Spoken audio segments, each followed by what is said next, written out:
Wizz Air in the USA. Why no direct flights? We need a direct connection from Budapest to the USA.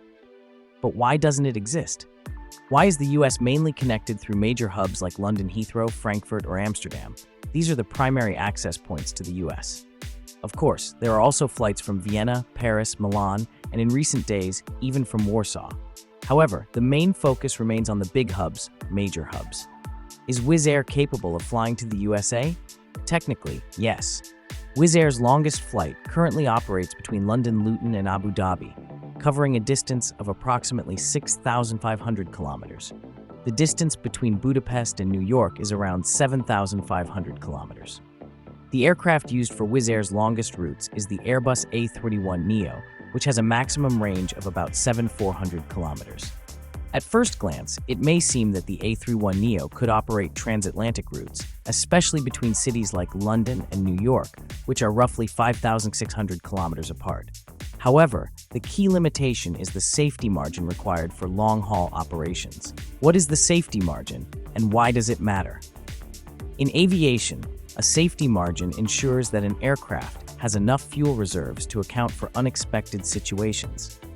According to regulations set by authorities like EASA and FAA, airlines must carry additional fuel beyond what is required for a direct flight. These reserves account for holding fuel to remain airborne for at least 30 minutes at 1,500 feet above the alternate airport, alternate fuel to divert to an alternate airport if landing at the destination is not possible, contingency fuel to cover unexpected delays, weather changes, or headwinds, extra fuel based on operational considerations and airline policies.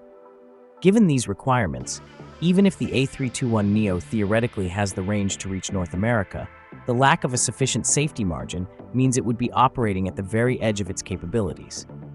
This poses a significant operational risk, especially in adverse weather conditions or high traffic congestion near major airports. Why is the Airbus A321neo not suitable for transatlantic flights? Insufficient safety margin. The A321neo's maximum range of 7,400 kilometers is close to the Budapest-New York distance of 7,500 kilometers, leaving no room for contingencies. Operational constraints. Airlines typically require additional range capacity to handle reroutes, strong headwinds, and airport congestion.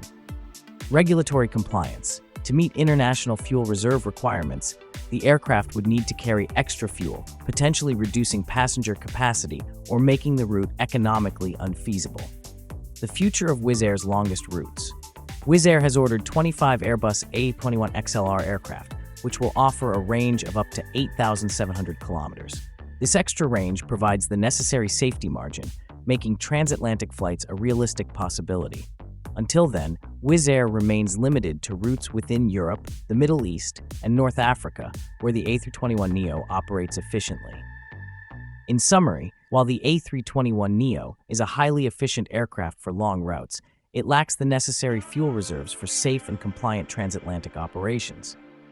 The upcoming A321XLR, however, will change this, potentially allowing Wizz Air to expand into new markets, including direct flights to North America. Why isn't Wizz Air targeting the US market?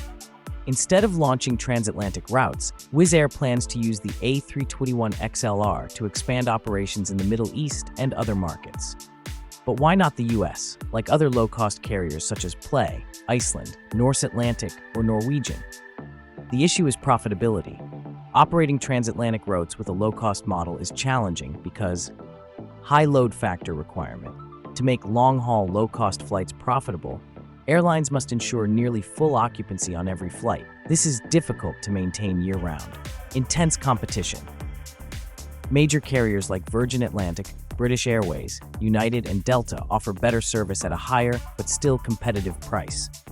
Financial struggles. Many low-cost long-haul carriers have struggled to stay profitable. For example, Norse Atlantic recently announced reductions or cancellations on routes like London-Miami due to low demand.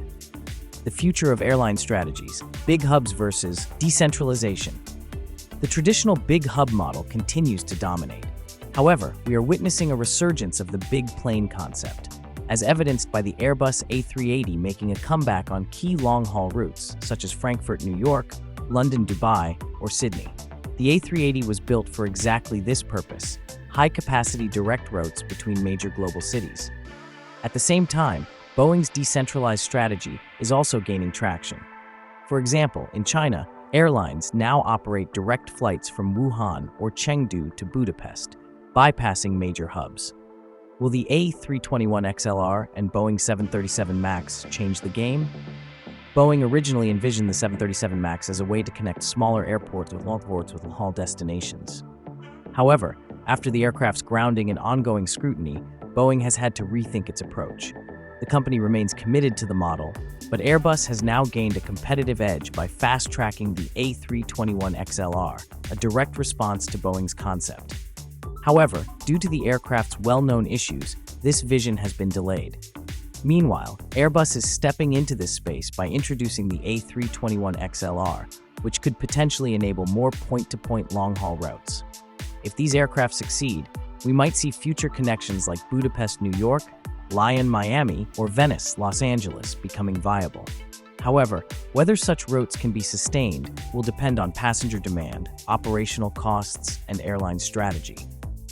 Currently, most airlines still favor major hubs due to their reliability and connectivity, but if low-cost transatlantic flights gain momentum, the landscape could shift significantly.